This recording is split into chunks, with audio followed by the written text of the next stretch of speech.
आज इस लेक्चर में हम कर्म के सिद्धांत के बारे में पढ़ेंगे, डॉक्ट्राइन ऑफ कर्मा के बारे में पढ़ेंगे। भारतीय समाज के अंदर कर्म का महत्वपूर्ण स्थान रहा है। प्राचीन काल से लेकर वर्तमान तक कर्म के अलग अलग सिद्धांत हुए हैं।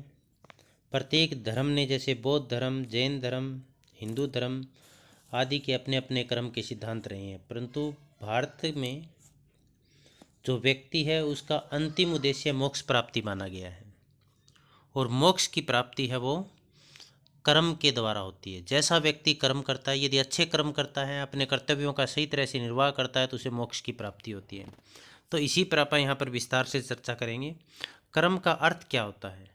कर्म जो शब्द है वो क्री धातु से बना है। कर्म शब्द क्री धातु से बना है। इसका मतलब होता है करना, कुछ भी करना, जैसे सोचना, विचारना, उठना, बैठना, चलना फिरना, लड़ना झगड़ना, चिंतन करना, दान देना, खेती करना, यज्ञ करना, सोना जागना, जीना मरना, ये सब कर्म के अंतर्गत आते हैं। तो व्यक्ति कुछ न कुछ कर्म जरूर करता है, और प्रत्येक सिद्धांत, जो कर्म का सिद्धांत है भारतीय समाज के अंदर, जो कर्म का सिद्धांत है वो वैज्ञानिक सिद्धांत है, क्योंकि इसमें कार्य कारण संबंधों को बताया गया है।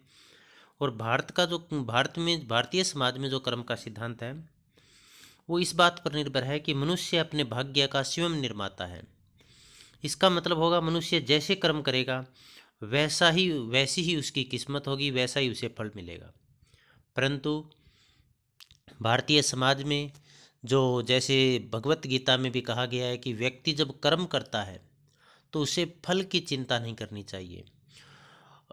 फल की चिंता करके, फल की आशा करके कर्म करने वाले व्यक्ति को भगवत गीता में निम्न स्तर का व्यक्ति माना गया है। तो हम यहाँ पर विस्तार से जानते हैं कर्म के सिद्धांत के बारे में। Doctrine of Karma. देखिए, जब मनुष्य कार्य करता है, व्यक्ति कोई भी कर्म करता है, तो उसका फल जरूर मिलता है, उसका रिजल्ट जरूर निकल कर आता है। परंतु कर्म का सिद्धांत क्या कहता है कि उसको व्यक्ति को फल की चिंता नहीं करनी चाहिए। जैसा कर्म किया है उसका वैसा फल मिलेगा। तो जो कर्म है, व्यक्ति कितने प्रकार के करते हैं? प्रत्येक मनुष्य या मानव के द्वारा 3 प्रकार के कर्म किए जाते हैं: कायिक कर्म, वाचिक कर्म और मानसिक कर्म। कायिक कर्म का मतलब होता है जो शरीर से, ऐसे कार्य जो शरीर से संबंधित है। वाचिक कर्म ऐसे कार्य का कहा जाता है जो वाणी से संबंधित है। मानसिक कर्म जो मन से संबंधित है। अब कायिक कर्म, अच्छे कर्म कौन से होंगे? जैसे मेहनत करना। और बुरे कर्म कौन से होंगे? चोरी करना, हिंसा करना। वाचिक कर्म, अच्छे कर्म कौन से होंगे? दूसरों का शुभ चाहना, भलाई के लिए।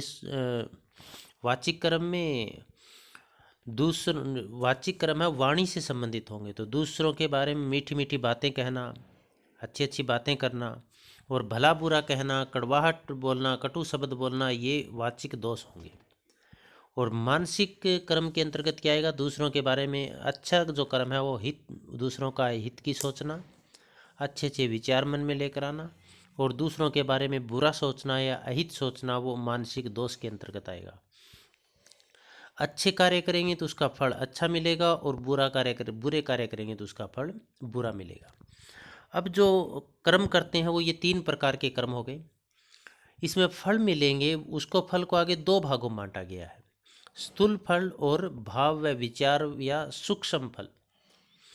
अब जब भी कोई कर्म करते हैं तो उसका स्थूल फल चाहे कैसा ही हो, परंतु जो सूक्ष्म फल है वो व्यक्ति के भाग्य या किस्मत का निर्माण करता है। ये सूक्ष्म फल है, ये मनुष्य के भावनाओं से, मनुष्य के विचारों से, भावों से संबंधित होता है।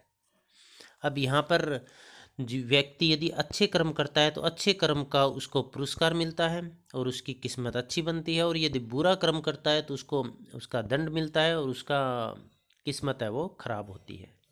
एक एग्जाम्पल के द्वारा यहाँ पर देखते हैं।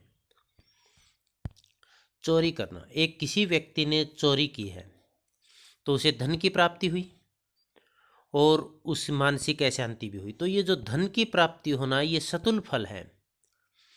सतुल फल क्यों है? क्योंकि इससे एक को नुकसान हुआ है, दूसरे को नुकसान पहुंचाकर अपना फायदा यहाँ पर किया गया है, गलत तरीके से यहाँ पर धन प्राप्त किया गया है।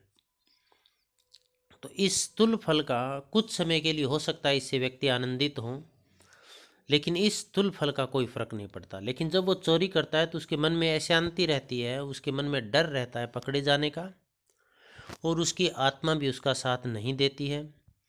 तो उसके मन मस्तिष्क पर, उसके शरीर पर उसका प्रतिकूल प्रभाव पड़ता है। यह सूक्ष्म फल कहलाता है और इसी से उसका किस्मत बनती है। यदि सूक्ष्म फल अच्छा है तो उसे मानसिक शांति मिलेगी, आनंदित होगा वो, और उसकी किस्मत अच्छी रहेगी। और इसी में मिलता जुलता एग्जाम्पल अपन लेते हैं। एक व्यक्ति चोरी न करके मेहनत करके पैसे कमाता है तो धन की प्राप्ति तो यहाँ भी हो रही है, सतुल फल है, और उसके मानसिक शांति रहेगी। मानसिक शांति रहेगी इसका मतलब आनंदित रहेगा, उसकी चारित्रिक उन्नति होगी, चरित्र ऊंचा होगा, आध्यात्मिक उन्नति होगी, आत्मिक विकास होगा, और उसकी किस्मत अच्छी होगी। इसका मतलब जैसा काम करेंगे उसी के अनुसार फल मिलता है व्यक्ति को। इसीलिए कहा गया है जैसा बीज बोएगा वैसा फल काटेगा। मतलब जैसे कर्म करेगा वैसा ही उसका रिजल्ट निकल कर आएगा। और भगवत गीता में क्या कहा गया है कि कर्म करो फल की इच्छा मत करो। इसका मतलब फल तो हमें अपने आप मिलेगा, जैसा आप कर्म करेंगे वैसा फल मिले ही मिलेगा, और उसी के अनुसार अपनी किस्मत बनेगी। इसीलिए कहा गया है कि मानव अपने भाग्य का निर्माता स्वयं है। जब उसकी किस्मत खराब है व्यक्ति दूसरों को दोष देता है, इसका मतलब उसका दृष्टिकोण ठीक नहीं है। उस खराब किस्मत के लिए जिम्मेवार वो स्वयं है। एक और एग्जाम्पल लेते हैं। दो बच्चे हैं ए और बी, ये दोनों मेहनत करते, इनमें से ए है ये मेहनत करता है आगे बढ़ने के लिए, मान लो ये यूपीएससी के लिए मेहनत कर रहा है, और ये बी है ये पढ़ाई न करके मौज मस्ती में अपना समय वेस्ट कर रहा है। कुछ समय के पश्चात इसने जैसे मेहनत की उसको इसका फल मिला और ये यूपीएससी में सेलेक्ट हो गया। और ये जो बच्चा है ये कहीं भी उसको रोज़गार नहीं मिला, जगह जगह धक्के खाने पड़ रहे हैं। और ये बाद में क्या कहेगा, मेरी किस्मत ख़राब है, और ये क्या कहेगा, इसके बारे में क्या कहेगा, अब इसकी किस्मत अच्छी थी। अब यहाँ पर आप सोचिए दोनों को फल कैसा मिला। जैसी उन्होंने मेहनत की, जैसे उन्होंने काम किए, और दोनों ने जो अपनी किस्मत बनाई या बिगाड़ी, इसमें योगदान किसका था? इसमें योगदान था कर्म का, उस व्यक्ति के स्वयं का। इसीलिए भारतीय समाज में जो कर्म का सिद्धांत है वो क्या कहता है कि मानव अपने भाग्य का निर्माता स्वयं है। इसके अपन दैनिक जीवन में भी बहुत सारे एग्जाम्पल देखते हैं। ये भी माना जाता है कर्म के सिद्धांत में कि मृत्यु के पश्चात कर्मों का फल भोगना पड़ता है। हमने ऊपर बताया था कि कर्म यदि अच्छे कर्म है तो पुरस्कार मिलेंगे, और बुरे कर्म किए गए हैं तो दंड मिलेगा। तो यहाँ पर कर्मों के जो परिणाम है, जो हिसाब होगा मृत्यु के पश्चात, ऐसा माना जाता है। तो यदि अच्छे कर्म किए गए हैं तो उनको स्वर्ग मिलेगा पुरस्कार स्वरूप, और बुरे कर्म किए गए हैं तो उसे नरक मिलेगा दंड स्वरूप। और इसी कर्म के सिद्धांत का जो ये चक्कर है, इसका तात्पर्य क्या है कि व्यक्ति का जो वर्तमान जीवन है वो उसके पूर्व जन्म के कर्मों के अनुसार है। पूर्व जन्म में व्यक्ति ने जैसे कर्म किए थे उसी के अनुसार उनका वर्तमान जीवन है, और जिस प्रकार वर्तमान जीवन पूर्व जन्म से संबंधित है उसी प्रकार ये भविष्य का जीवन है, ये भी वर्तमान जीवन से संबंधित है। इसका मतलब क्या हुआ कि वर्तमान जीवन पर जैसे पूर्व जन्म का प्रभाव पड़ता है उसी तरह से भविष्य के जीवन पर वर्तमान जीवन का प्रभाव पड़ता है। एक और एग्जाम्पल लेते हैं। कई बार हम देखते हैं कि एक परिवार, एक व्यक्ति है, वो बहुत सारे उदारतापूर्ण कार्य करते हैं, गैरकानूनी कार्य करते हैं, दूसरों का अहित सोचते हैं, मारपीट करते हैं, गाली गलौज करते हैं, गैरकानूनी कार्य करेंगे, नशाखोरी करेंगे, लेकिन वो बहुत मौज मस्ती करते हैं। लेकिन दूसरी तरफ एक अन्य परिवार है, एक अन्य व्यक्ति भी है जो पूरी ईमानदारी के साथ काम करता है, पूरी मेहनत के साथ काम करता है, लेकिन फिर भी उसको बहुत सारी परेशानियों का सामना करना पड़ता है। तो इसका मतलब क्या हुआ? इसका मतलब जो कर्म का सिद्धांत है वो ये कहता है कि जो मौज मस्ती कर रहे हैं इसका मतलब उन्होंने पूर्व जन्म में अच्छे कार्य किए थे, और पूर्व जन्म में अच्छे कार्य किए थे तो उन्हें वर्तमान में जो अच्छा उनके साथ सब कुछ अच्छा हो रहा है। और जो वर्तमान लेकिन आने वाले समय में जो अब बुरे कर्म कर रहे हैं उनको वहाँ पर फल भोगना पड़ेगा। इसका मतलब उनका जो भविष्य है, अगला जो जन्म होगा वो जन्म उनका अच्छा नहीं रहेगा। और जो वर्तमान में कष्ट भोग रहे हैं, वर्तमान में अच्छा काम कर रहे हैं, मेहनत कर रहे हैं, लेकिन बड़े दुख या कष्ट भोग रहे हैं, इसका मतलब क्या हो गया, उनके पूर्व जन्म के कर्म ठीक नहीं थे। और पूर्व जन्म के कर्म ठीक नहीं थे, इसका मतलब जो इस जन्म में वो अच्छी मेहनत कर रहे हैं, अच्छा कार्यक्रम कर रहे हैं, तो ये कर्म के चक्कर सिद्धांत के अनुसार उनका आगामी जो जीवन होगा वो अच्छा होगा। आगे चलते हैं हम इसके पश्चात। यहाँ पर हम बात करते हैं कर्म में भेद की। तो जब हम कर्म में भेद की बात करते हैं तो मनु ने शुभ कर्म और अशुभ कर्म इनके तीन तीन प्रकार बताए हैं। शुभ कर्म अशुभ कर्म के तीन प्रकार कौन से बताए? कायिक, पहले बताया गया आपको, शरीर या काया से संबंधित, वाचिक, वाणी या वचन से संबंधित, मानसिक, मन से संबंधित। अब ये बुरे कर्म कौन से होंगे? मन्नू क्या कहते हैं? हिंसा करना, किसी के साथ मारपीट करना, चोरी करना और व्यभिचारिता करना। व्यभिचारिता का मतलब होता है किसी के साथ इलीगल रिलेशन रखना। ये शरीर से संबंधित है। यदि कोई ऐसा कार्य व्यक्ति करता है तो वो कायिक दोष माना जाएगा। कायिक दोष का मतलब ये हुआ कि उसके अशुभ कर्मों के अंतर्गत आएगा और उसे उसका जो परिणाम होगा, फल होगा, उसमें उसको दंड भोगना पड़ेगा। वाचिक का मतलब वाणी से संबंधित है, तो झूठ बोलना, ताना मारना, चुगली करना, असंगत वचन कहना, किसी के प्रति कड़वाहट रखना, कड़वा बोलना, मतलब ये वाणी से संबंधित है, ये वाचिक दोष माना जाएगा, अशुभ कर्म माना जाएगा। और कोई यदि व्यक्ति इस तरह के कार्य करता है तो उसे उसका परिणाम भोगना पड़ेगा, या यूं कहें कि उसे उसका दंड भोगना पड़ेगा। मानसिक का मतलब होता है पराई चीज़ों को पाने की इच्छा रखना जिस पर व्यक्ति का अधिकार नहीं है, बिना मेहनत के उनको पाने की इच्छा रखना। दूसरों का अहित चाहना, ये सोचने से संबंधित है, मन से संबंधित है। परलोक में कुछ भी नहीं है, इसका मतलब हो गया ये इस तरह के विचार रखना, वो मानसिक दोष के अंतर्गत आएगा, उसे दंड भोगना पड़ेगा। तो ये जो तीनों प्रकार बताए हैं मनु ने अपनी पुस्तक मनुस्मृति में, उसके अनुसार ये तीनों अशुभ कार्य हैं। अब मनु के अनुसार तीन शुभ कार्य भी हैं और गीता में भी ये तीन शुभ कार्य बताए गए हैं। शुभ कार्य क्या है? सात्विक कार्य, राजसिक कार्य और तामसिक कार्य। सतोगुण, रजोगुण, तमोगुण। सात्विक कार्य सबसे अच्छा कार्य माना गया है और गीता में क्या कहा कि सात्विक कार्य सबसे अधिक करना चाहिए, राजसिक कार्य उससे कम करना चाहिए और तामसिक कार्य है वो कम से कम करना चाहिए, नहीं करने चाहिए। सात्विक कार्य किसे कहेंगे? फल की इच्छा त्याग कर, मतलब निष्काम भाव से बिना किसी फल की इच्छा किए, लालसा किए, स्वधर्मानुसार व्यक्ति जब कर्म करता है तो उसको सात्विक कर्म कहा जाता है, सबसे बढ़िया कर्म माना गया है। बिना फल की इच्छा किए अपने धर्म के अनुसार कार्य करना सात्विक कार्य या सात्विक कर्म कहलाता है। जैसे 4 वर्ण थे, ब्राह्मण, क्षत्रिय, वैश्य और शूद्र। स्वधर्म का मतलब हो गया जैसे ब्राह्मण है तो उसे अपने धर्म के अनुसार, क्षत्रिय है तो उसे अपने धर्म के अनुसार, बिना फल की इच्छा किए ईमानदारी से जब वो अपना कार्य करता है तो सात्विक कार्य कहलाता है। राजसी कार्य कौन सा होगा? इसमें बिना फल की इच्छा नहीं थी, इसमें फल की इच्छा सहित अहंकारपूर्ण तरीकों से, अहंकारपूर्ण भाव रखकर जब कार्य किया जाता है तो उसे राजसी कार्य कहा जाता है। और तामसिक कार्य वो होगा मोह से कार्य किया जाएगा और बिना सोचे समझे कार्य किया जाएगा। उस कार्य का वर्तमान या भविष्य के बारे में इसमें नहीं सोचा जाएगा। बिना वर्तमान भविष्य के बारे में सोचे, मोह से, लगाव से जब कार्य संपन्न किया जाता है तो उसे तामसिक कार्य कहा जाता है। जो कर्म का सिद्धांत है इसमें कर्म विपाक भी आता है। कर्म विपाक का मतलब होता है कर्म का चक्कर अनंत है। अनंत का मतलब कर्म का जो चक्कर है वो जन्म जन्मों तक चलता रहता है। बिना इसमें मनुष्य को अपने कर्मों का फल भोगना ही पड़ता है। यदि इस जन्म में कर्म का फल नहीं भोग पाए तो अगले जन्म में नहीं भोग पाए तो उससे अगले जन्म में। इस कर्म का सिद्धांत कहता है कि व्यक्ति अपने कर्मों का फल एक ही जन्म में नहीं भोग पाता, क्योंकि उनके कुछ अच्छे कर्म भी होते हैं और कुछ बुरे कर्म भी होते हैं, जिसके कारण वो कर्मों का चक्कर है वो निरंतर चलता रहता है। और ये जो कर्मों का चक्कर जन्म जन्मों तक, अनंत काल तक चलता रहता है, इसको कर्म विपाक कहा गया है। अब हम पढ़ते हैं कर्म के सिद्धांत। सबसे पहले हम जानेंगे कर्म के मन्नु के सिद्धांत के बारे में।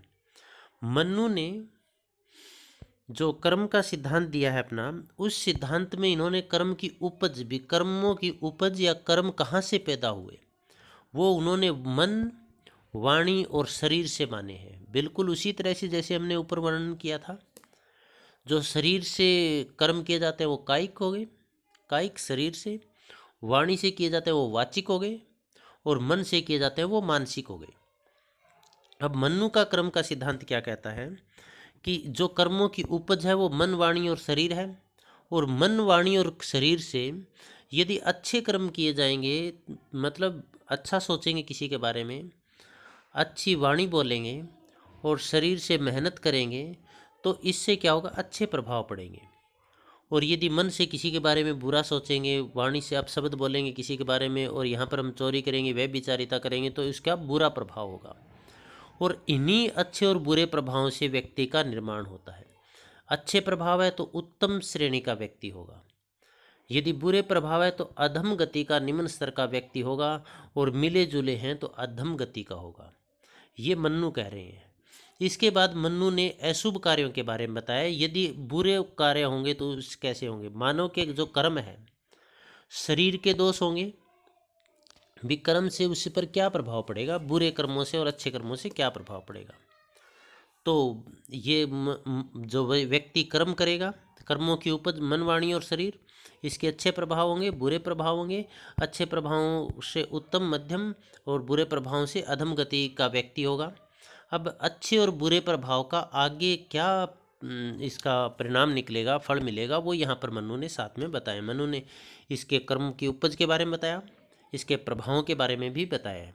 तो मानव के यदि दोषपूर्ण कर्म होंगे, शरीर के दोष का मतलब क्या हो गया, दूसरों के प्रति हिंसा करना, व्यभिचारिता करना, चोरी करना, तो इस तरह की यदि कर्म दोष है तो वो व्यक्ति वृक्ष आदि योनि में जाएगा। यदि वाणी के दोष है, मतलब कटु वचन बोल रहे हैं, कड़वाहट है किसी के प्रति, गाली गलौज करते हैं, तो वो पक्षी या मृग योनि में जाएगा। और मन में यदि कर्म दोष है, मन के कर्म दोष हैं, दूसरों के बारे में गलत सोचते हैं, अहित चाहते हैं, तो चंडाल आदि कुल में, मतलब निम्न कुल में उसका जन्म होगा। ये मानव के बुरे कर्मों के दोष का परिणाम बताया है मन्नु ने। अच्छे कर्मों का देख लेते हैं। मनुष्य के शुभ कर्म, यदि मनुष्य अच्छे कर्म करता है, शरीर से, वाणी से और मन से यदि अच्छे कर्म करता है, तो वो देव भाव का होगा। यदि शुभ कर्म भी करता है और अशुभ कर्म भी करता है तो मनुष्य भाव का होगा। और केवल अशुभ कर्म करता है तो नीच योनियों में उसका जन्म होगा। तो मानव को कौन से कर्म करने चाहिए, ये भी मनु ने बताया। मानव को सात्विक कर्म सबसे अधिक करने चाहिए। सात्विक कर्म कौन से होते हैं, अभी बताया था, जिसमें बिना फल की इच्छा किए सब धर्म के अनुसार कर्म किया जाए। राजसिक कर्म उससे कम करने चाहिए। राजसिक कर्म कौन से होंगे, जिसमें फल की इच्छा रखते हुए अहंकार पूर्ण तरीके से कार्य किया जाए। तामसिक कर्म सबसे कम करना चाहिए, क्योंकि तामसिक कर्म सबसे निम्न स्तर के माने गए हैं। इसमें मोह से कार्य किया जाता है, बिना वर्तमान भविष्य की चिंता किए सोचे कार्य किया जाता है। तो मन्नु के अनुसार मानव को सात्विक कार्य सबसे अधिक, राजसिक कार्य उससे कम, और तामसिक कार्य सबसे कम करने चाहिए। आगे चलते हैं। मन्नु के अनुसार उत्तम कार्य क्या है। मन्नु ने क्या माना है भी, सबसे उत्तम कार्य क्या है, गुरु की सेवा करना, हिंसा न करना, तप करना, वेद का अभ्यास करना और ज्ञान प्राप्त करना। और मन्नु के अनुसार इनमें से आत्मज्ञान जो है वो सर्वोत्तम है, क्योंकि इससे मोक्ष की प्राप्ति होती है। तो मन्नु ने उत्तम कर्म, सबसे उत्तम कर्म माना वो आत्मज्ञान को माना। इसका तात्पर्य ये मोक्ष का आधार है, और मोक्ष प्राप्त करना मनुष्य के पुरुषार्थ का अंतिम उद्देश्य है। चार पुरुषार्थ है ना, कौन से चारों पुरुषार्थ, धर्म, इनकी सीक्वेंस भी यही है, अर्थ, काम और मोक्ष। ये चार मनुष्य जीवन के उद्देश्य भी है, और ये चार मनुष्य के जीवन के पुरुषार्थ भी है। इसमें जो सर्वोत्तम पुरुषार्थ है वो मोक्ष है। तो जो मोक्ष प्राप्ति है वो कब होगी मन्नु के अनुसार, वो आत्मज्ञान के कारण होगी। अब मन्नु ने आगे इसमें ये भी बताया है कि देखो, बिना ग्रंथ पढ़ने वाला, मतलब जो कभी भी ग्रंथ नहीं पढ़ता, उससे अच्छा कौन सा है, उससे अच्छा है ग्रंथों को पढ़ने वाला, उससे श्रेष्ठ है। और ग्रंथ पढ़ने वाले से श्रेष्ठ है ग्रंथ को याद करने वाला, कंठस्थ करने वाला। और ग्रंथ कंठस्थ करने वाले से श्रेष्ठ है ग्रंथ का अर्थ जानने वाला, और ग्रंथ का अर्थ जानने वाले से श्रेष्ठ है अनुष्ठान करने वाला। इसका मतलब हो गया अभी व्यक्ति को इन धार्मिक ग्रंथों का अध्ययन करना चाहिए, कंठस्थ करने चाहिए, इनको अर्थ जानना चाहिए और अर्थ जानकर अनुष्ठान भी करने चाहिए। ये मनुष्य के उत्तम कर्म है। तप से पाप, क्या कहा गया है कि तप से पाप से मुक्ति मिलती है और विद्या से मोक्ष। विद्या का मतलब ज्ञान, आत्मज्ञान, इससे मोक्ष की। ये मन्नु का कर्म का सिद्धांत था। अब आगे अपन चलते हैं जैन दर्शन का कर्म का सिद्धांत। जैन दर्शन में क्या कहा गया है कि व्यक्ति का जब जन्म होता है तो आकस्मिक घटना नहीं है। व्यक्ति का जन्म किन माता पिता से हुआ है, उसे कैसा रंग रूप मिला है, कैसे कद काठी मिली है, उसका शरीर का आकार कैसा है, ज्ञानेंद्रियों कर्मेंद्रियों की संख्या कैसे है, इन सब का निर्धारण अकस्मात नहीं होता, अपने आप नहीं होता। ये व्यक्ति के पूर्व जन्म के कर्मों के कारण होता है। तो जैन दर्शन का मानना है कि कर्म से ही व्यक्ति के जन्म का निर्धारण होता है, भी किस परिवार में, किस कुल में, किस योनि में उसका जन्म होना है। कर्म से ही शरीर का रंग रूप आकार आयु ज्ञानेंद्रियां तथा कर्मेंद्रियों की संख्या निर्धारित होती है। कई बार हम देखते हैं कि कई बच्चे पैदा होते हैं और पैदा होते ही मृत्यु हो जाती है, और कई बार हम देखते हैं कि 15-16 साल की उम्र में व्यक्ति की मृत्यु हो जाती है। तो जैन धर्म क्या मानते हैं कि ये सब पूर्व धर्म जन्म का परिणाम है। पूर्व जन्म में जैसे व्यक्ति के कर्म थे उसी को उसका रंग रूप मिला है, उसी जैसा आकार मिला है, ज्ञानेंद्रियां उसी जैसी मिली है। जैन दर्शन के अनुसार कर्मों की संख्या अनेकों है और उनका नामकरण फल के अनुसार है। जो कर्म है उनकी संख्या असंख्य है और उनका नामकरण भी अलग अलग है। जैसे व्यक्ति का जन्म जिस गोत्र में होता है, अब ये बात तो सोचने वाली है भी, किसी का तो उच्च घराने में जन्म हुआ, उच्च कुल में जन्म हुआ, किसका निम्न घराने में जन्म हुआ। एक व्यक्ति राजा के घर पैदा हुआ है, अच्छे प्रभावशाली व्यक्ति के घराने में जन्म लिया और मौज मस्ती कर रहा है। एक फुटपाथ पर सोने वालों के घर जन्म लिया है। तो इस कहीं न कहीं कुछ न कुछ तो इसका कारण रहा होगा। तो जैन धर्म ये इसका कारण बताते हैं कि ये उसके पूर्व जन्मों का परिणाम है। तो व्यक्ति का जन्म जिस गोत्र में होता है उसे इन्होंने माना है गोत्र कर्म किए हुए हैं। ज्ञान को नष्ट करने वाले कर्म को इन्होंने ज्ञान वर्णीय कर्म कहा है जैन धर्म के अनुसार। विश्वास को नष्ट करने वाला विश्वास वर्णीय या फिर दर्शनावर्णीय कर्म कहलाता है। मोह पैदा करने वाला मोहनीय कर्म और दुख पैदा करने वाला वेदनीय कर्म कहलाता है। तो इन्होंने असंख्य कर्म बताए और कर्मों का नाम भी उनके कर्मों के फल के अनुसार इन्होंने बताया है। और व्यक्ति का जो जन्म होता है वो पूर्व कर्मों के कारण होता है। इसका मतलब जैन धर्म भी पुनर्जन्म में विश्वास रखते हैं। सत्कर्म व ज्ञान, इसीलिए जैन धर्म का क्या मानना है कि व्यक्ति को सदैव अच्छे कर्म करते रहना चाहिए और ज्ञान प्राप्ति के लिए उसे निरंतर प्रयास करते रहना चाहिए। तो सत्कर्म व ज्ञान ही व्यक्ति के जीवन का उद्देश्य होना चाहिए। देखिएगा, जैन धर्म और बौद्ध धर्म है वो हिंदू धर्म से कई बातों से सहमत नहीं है, उनका विरोध भी है कई बातों को लेकर। वो ब्राह्मणों की स्थिति पर उनको विरोध है, परंतु जहाँ कर्म की बात आती है तो कर्म के मामले में इन सभी में हिंदू जैन बौद्ध आदि धर्मों के अंदर एकता देखने को मिलती है, सामंजस्य देखने को मिलता है। तो पढ़ते हैं आगे हम बौद्ध धर्म का कर्म का सिद्धांत। बौद्ध धर्म का क्या मानना है कि वर्तमान जीवन जो व्यक्ति का है वो पूर्ववर्ती जीवन के कर्मों का फल है। भविष्य का जो जीवन होगा वो वर्तमान जीवन के कर्मों का फल होगा। इसका मतलब वर्तमान जीवन भूतकाल के जीवन से संबंधित है और भविष्य का जीवन वर्तमान से संबंधित होगा। महात्मा बुद्ध ने के अनुसार दो प्रकार के कार्य होते हैं, दो प्रकार के कर्म व्यक्ति करता है। एक तो राग द्वेष व मोह के कारण व्यक्ति को लगाव होता है, मोह होता है या किसी के प्रति नफरत की भावना होती है, तो इसे राग द्वेष व मोह के कारण कहा है।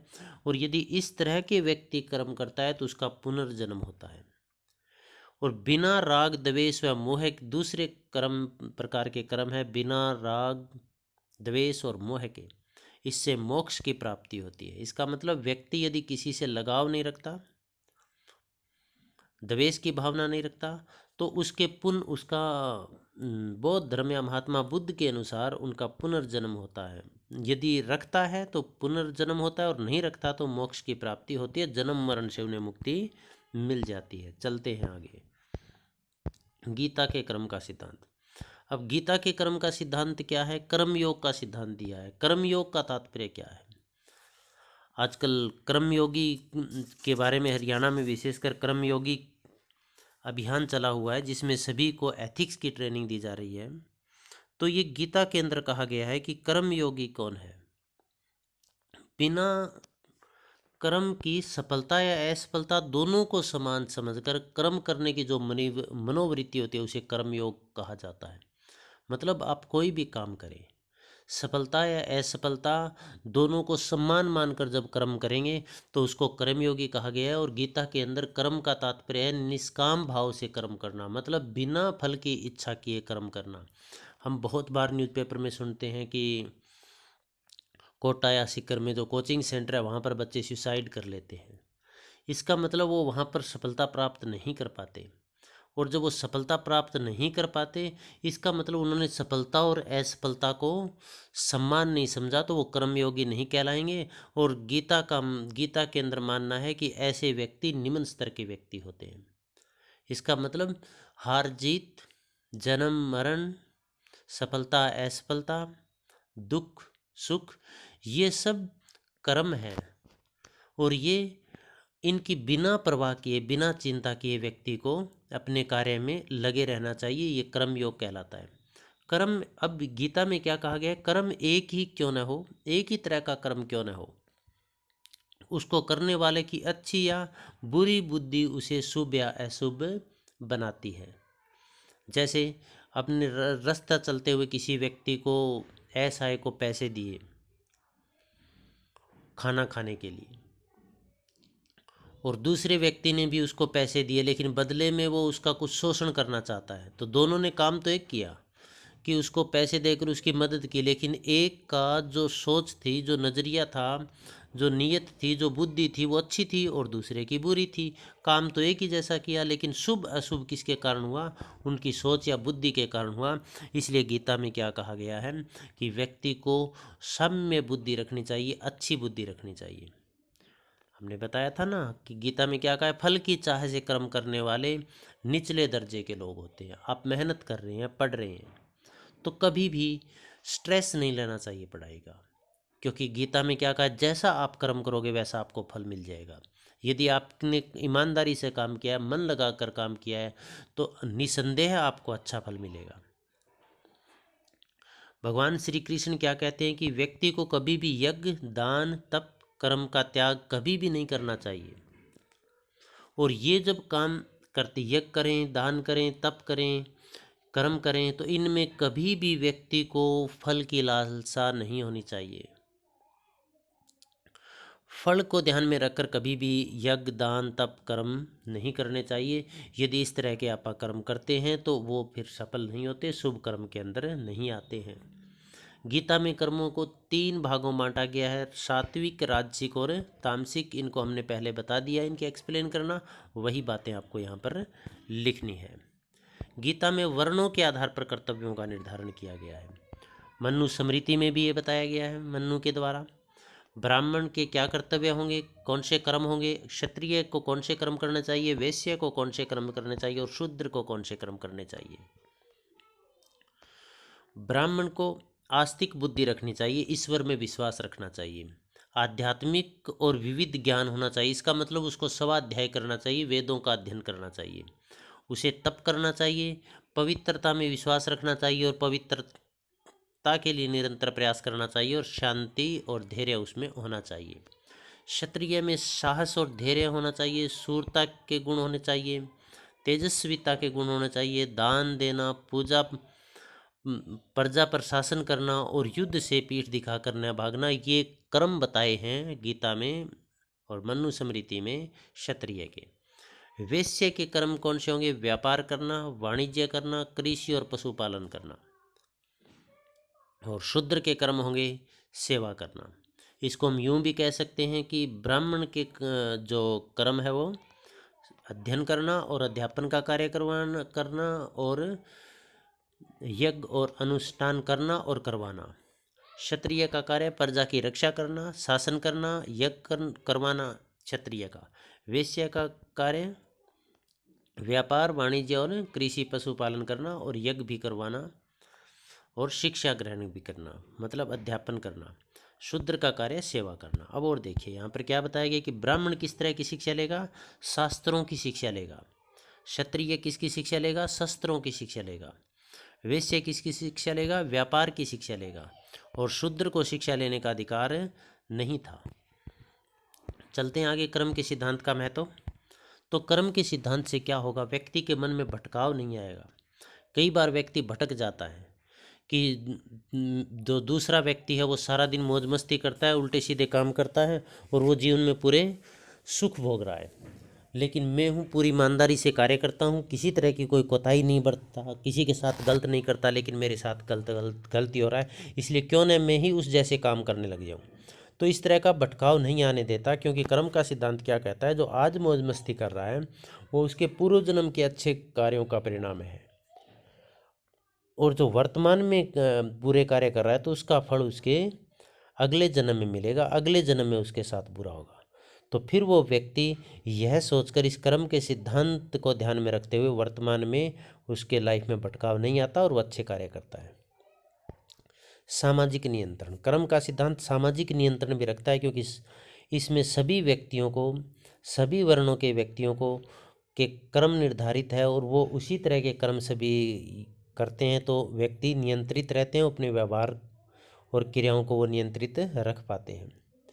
शांति व प्रेम, कर्म का सिद्धांत शांति व प्रेम को बढ़ावा देता है, क्योंकि इसमें शुभ और अशुभ कर्म बताए गए, उसके साथ साथ उनके जो प्रभाव है, परिणाम है, फल हैं, वो भी बताए गए हैं।